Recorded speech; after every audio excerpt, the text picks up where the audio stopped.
Hello and welcome to the June PPM Podcast. If you don't know me, my name is Joe Becker and I'm the owner of Paramedical Personnel of Maryland.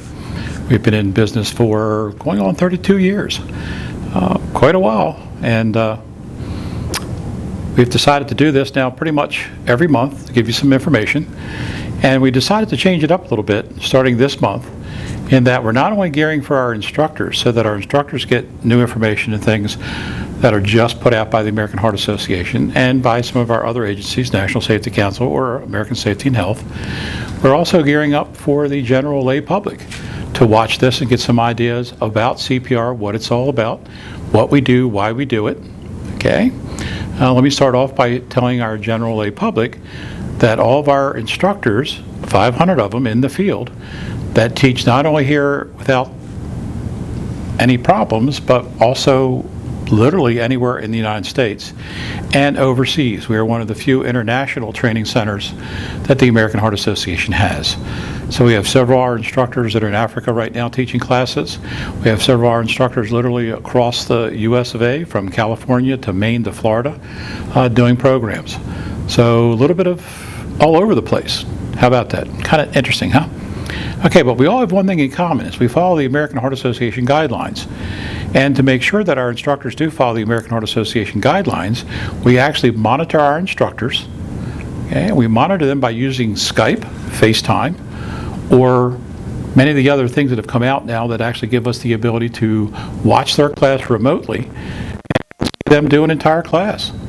Kind of neat. As far as I know, we're probably the only training center that the American Heart Association even has that does this remotely like this. And again, in order for me to do a monitor from one of my instructors in Chad, there would have to be a remote way of doing it. So that's what we're doing. And it works absolutely. Oh, by the way, Zoom, we've added Zoom to that too. So we actually have a Zoom account, so we can actually do Zoom and watch your classes that way. Okay, kind of neat.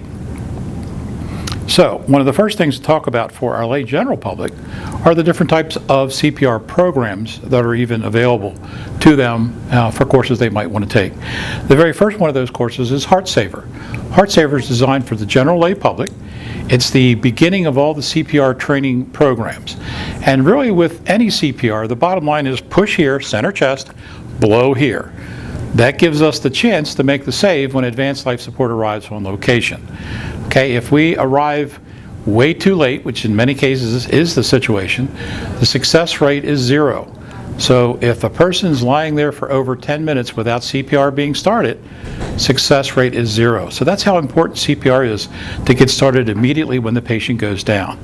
And the Heart Saver program is designed to teach you, the general lay public, the churchgoers, the teachers, the daycare providers, that general lay public, how to do CPR immediately when the person goes down. That buys that time and keeps them away from biological death so that we can actually make the save when we get there with the advanced life support. So make no mistake about it, probably the most important chain in this entire survival routine is our Heart Saver people, because they're there when the person goes down, and that's the most important time out of all of this. Okay? Now the Heart Saver program can be broken into more categories. We can take the Heart Saver and do adult-only CPR. So many of our industrial sites will just do that, Heart Saver only, adult. And by the way, adult is not listed on the card because all Heart Saver programs must do adult CPR. So it doesn't say adult on the card.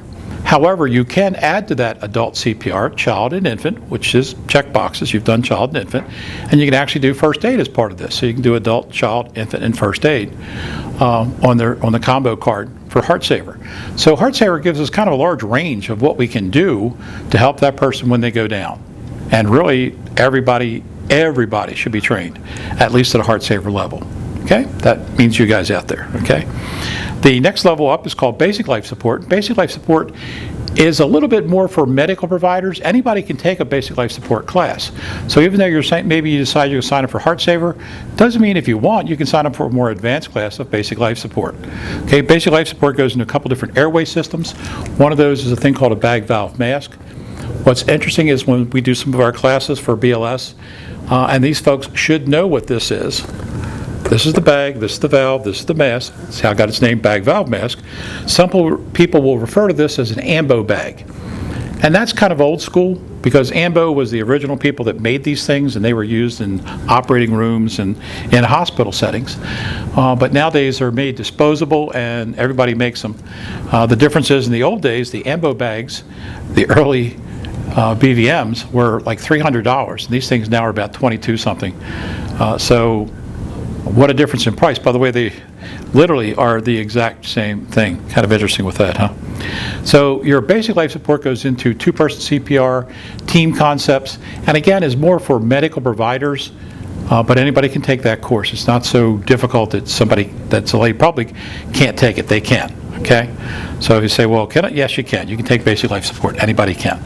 Okay, the next one up is called Advanced Cardiac Life Support, ACLS, and that takes your basic life support, everything that you've learned in that, and it adds to that strip recognition, in other words, what an EKG looks like, what it means to look at that EKG, how to read that EKG, and then what drugs are used to fix a rhythm that you're currently seeing, okay, or fix the problem that you're currently seeing. So that's the concept of ACLS. So a little bit more difficult, and some people say, well, what if I take BLS, can I just jump right up and take an ACLS? Would not recommend that. I would recommend, Heart Association does have a strip recognition or an EKG recognition program. That's an online course. I would recommend taking that, maybe getting with one of the ACLS instructors and have them recommend some reading for you so that you really get up on your drugs and strip recognitions and stuff like that. Really have that down cold before you actually decide to jump into an ACLS program. Really big difference between BLS and ACLS. And then the next program, really along the same lines as that, is called a PALS class, or Pediatric Advanced Life Support. And PALS really is geared for exactly the same as ACLS, except for the little guys. Okay, so your tube sizes change, your rates change. Whether it's a neonatal, that's a little bit different program. So there are other programs that are much more advanced and really geared for the hospital provider, not really the general lay public. So I hope that clears some of this stuff up. One of the things that we hear all the time in reference to that, well, is I can take this course online. I don't have to do anything. I just sign up and take this course. And my first question is, did you touch a mannequin? Okay, what's required by the American Heart Association is that you do skills in front of an instructor.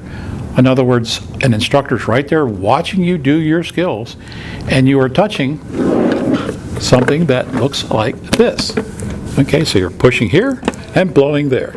Okay, if you are not touching a mannequin, that is not an authorized course, and your card will not be accepted by JCO or any of the other certifying agencies. Okay, so no, your skills must be performed in front of an instructor and on equipment.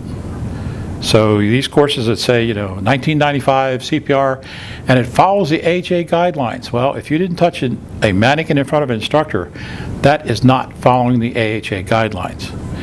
While I'm at it, let me point out that we are also an ASHE site and a National Safety Council site.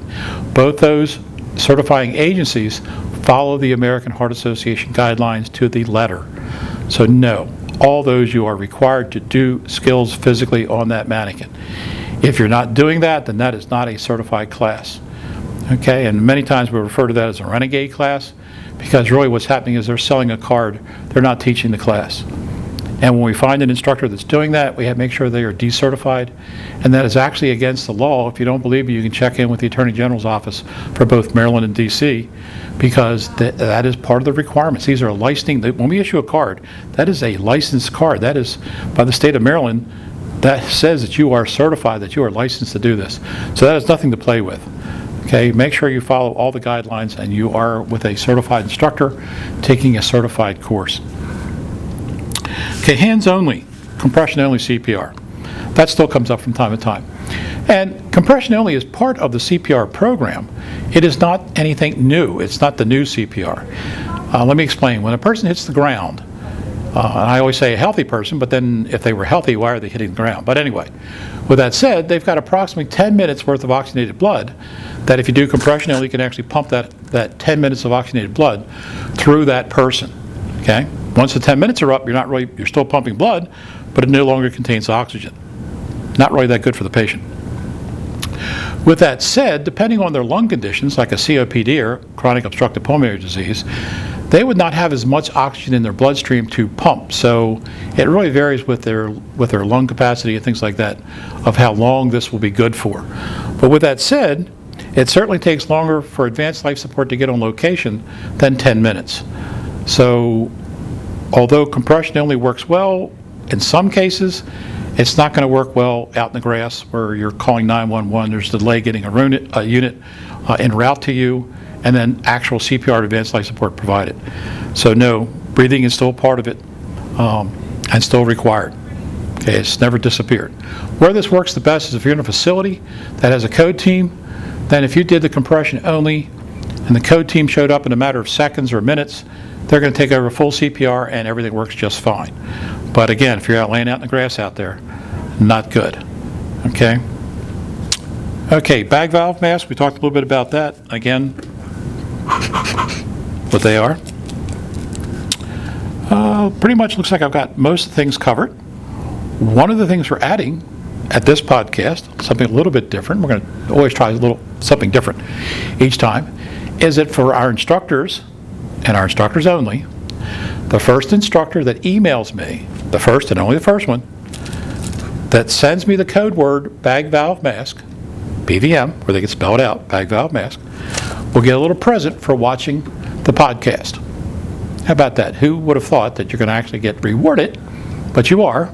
So remember, only the first one that sends in the code word in my email, bag valve mask, will get a little present for watching the podcast. And again, as always, if you got questions, thoughts, comments, please let us know. We'll be happy to address them. If you've got a question that always pops up in your classes, let me know that common question, and we'll add that to our next podcast for our general lay public so they hear some of those questions as well. Okay? Listen, thanks for watching, and please stay safe. We're not out of this quite quarantines yet, but we're getting there real fast. Again, take care, be safe.